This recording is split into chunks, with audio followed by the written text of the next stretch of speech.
શ્રી રામ, જય હનુમાન દાદા. કેમ છો મારી યુટ્યુબ ફેમિલી?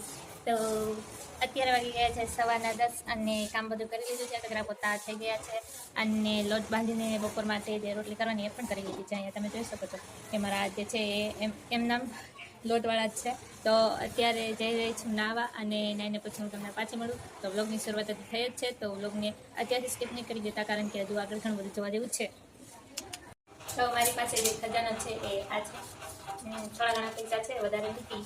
અને આ જે પૈસા છે ખૂબ જ ખાસ છે, કારણ કે આ કાંઈ નોર્મલ નોટ નથી. આ જે નોટ તમે જોઈ રહ્યા છો 50ની, એની અંદર મેં મામા લખેલું છે. તો આ મારા જે દાદી હતા એ ગુજરી ગયા હતા, ત્યારે મારા જે મામા છે એ મને લઈને ગયા હતા.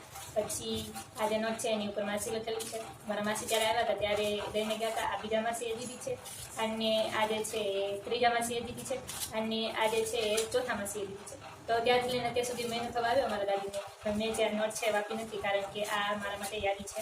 કારણ કે હું એ લોકોના ઘરે એટલી બધી જઈ નથી શકતી, અને ક્યારેય પણ જઈ શકીશ કે નહીં એ નથી ખબર, પણ આવી રીતે એની જે યાદો છે એ હું ભેગી કરું છું. કારણ કે મામા અને માસી એ મૂકી દેવા જોઈએ. તો મારા જે માસી હતા એ આવ્યા હતા ત્યારે મને એવું જ લાગ્યું જાણે કે મારા મમ્મી આવ્યા, કારણ કે મારા જે માસી છે એમનું જે ફેસ છે મારા મમ્મી જેવું છે. તો એકદમ મારા મમ્મી જેવા લાગતા હતા. તો એટલે મારા મમ્મી છે એવું રાખીને મેં આ જે નોટો છે એ સંભાળીને રાખી છે. તો આ છે મારો ખાસ ખજાનો. તો બ્લોગમાં આગળ બન્યા રહેજો, કારણ કે ઘણું બધું હજી જોવા જેવું છે, જે તમે જોશો તો ખૂબ જ મજા આવશે. અને આજે પાણી આવશે કે નહીં કાંઈ નક્કી નથી. અમારા આજુબાજુના જે લોકો છે બધાએ બંબામાંથી પાણી ભર્યું છે, અને મેં નથી ભર્યું, કારણ કે કોઈ એટલું બધું પાણી ભરવા દેતું નથી. તો ત્યાં જઈને ખોટી મગજમારી કરવી એના કરતાં ઘરે પાણી આવે તો ભરી લઈશ, ના આવે તો બહારથી ભરી લઈશ. તો બ્લોગમાં આગળ બન્યા રહેજો. તો અત્યારે વાગી ગયા છે બપોરના 1 અને જમી લીધું છે, અને આગળ શું થશે મને પણ નથી ખબર. તો બ્લોગના એન્ડ સુધી બન્યા રહેજો, કારણ કે હજી ઘણું બધું જોવા જેવું છે. તો વાલા મિત્રો, તમે જોઈ રહ્યા છો કે આજનો મોસમ જરીક થોડોક અલગ છે. તો આજે ખબર નહીં કેમ પણ અચાનક વરસાદ આવ્યો છે. ઉનાળામાં વરસાદ પડ્યો છે, આ એક વિચિત્ર વાત કહેવાય. અને પેલો વરસાદ છે ઉનાળાનો, ખબર નહીં કેમ અજીબ તરહનો વરસાદ છે, પણ માટીની સુગંધ બહુ મસ્ત આવે છે. અને આ મારા જે ભાવેશભાઈ છે એ સ્કૂલેથી આવી ગયા છે, અને એ પણ જોઈ છે કે આજે કેમ અચાનક વરસાદ આવ્યો છે. અને આજે ભાઈ છે એને ચા પીવી છે, અને મેં પણ લોટ બાંધીને રોટલા કરીને હું ઉપર આવી હતી, ને નીચેથી મેં જોયું તો વરસાદ આવતો તો ફટાફટ ઉપર આવી, અને આ બધા જે કપડાં છે એ મેં લઈ લીધા. તમે જોઈ શકો છો કે અમારા બધા જ ના ઘરે બરફ પડ્યા છે. ઘણા બધા બરફ પડતા જ જાય છે. આજે અચાનક બરફ પડ્યો છે અમારા ઘર પાસે ભાવનગરમાં, અને વીજળી પણ ખૂબ જ થાય છે, વરસાદ પણ ખૂબ જ થાય છે, અને આપણે આ બરફ ખાશું. આજે આ બરફ પડે છે અમારે અહીંયા. લાલા બરફ અહીંયા, લાલા બરફ, લાલા અહીંયા. તો તમે જોઈ શકો છો કે જો બરફ પડે છે અમારે ત્યાં. હાલે બરફ ખાઓ, ખા.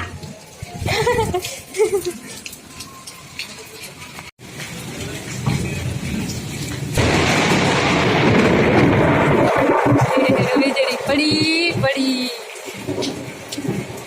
લાલાભાઈ, લાલો બી આવી ગયો ને વીજળી પડી. હો પડી, ડેન્જર પડી. ક્યાં પડી નથી ખબર, પણ હું એ બી આવી ગઈ. લાલા વીજળી પડી હે. તો ફૂલ વરસાદ આવે છે, અને હમણાં વીજળી પણ થઈ હતી, અને વીજળી ક્યાંક પડી પણ હતી, ક્યાં પડી હતી નથી ખબર. આ તમે જોઈ શકો છો કે કેટલો વરસાદ આવે છે. ફૂલ વરસાદ આવે છે, અને કોઈ બિલ્ડિંગ પણ અહીંયાથી દેખાતું નથી, એટલો બધો વરસાદ આવે છે. તમે જોઈ શકો છો. પાછું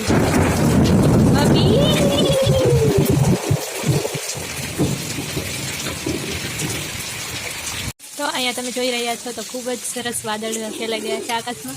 અને અત્યારે વરસાદ જતો રહ્યો છે. 5 વાગ્યાથી આવ્યો હતો, 6 વાગવા આવ્યા. 1 કલાક વરસાદ પડ્યો હતો, અને ખૂબ જ સરસ વરસાદ પડ્યો હતો. અને તમે અહીંયા જોઈ શકો છો કે કેટલા બધા વાદળ પણ થઈ ગયા છે.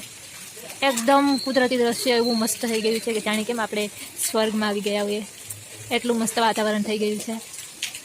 અને અહીંયા તમે વાદળો જોઈ શકો છો કે કેટલા મસ્ત છે. અહીંયા જો આ વાદળ જો, જાણે કેમ આપણે આકાશની ઉપર આવી ગયા હોય, જાણે મોટા મોટા ધુવાળા થતા હોય, એવા મસ્ત એવું દ્રશ્ય થઈ ગયું છે કુદરતી. અને આજે વરસાદ આવ્યો તો મને ખૂબ જ મજા આવી. અને હું નાવા નથી ગઈ, પણ મારો જે ભાઈ છે એ નાવા ગયો હતો, અને હવે બીમાર ના પડે તો સારું.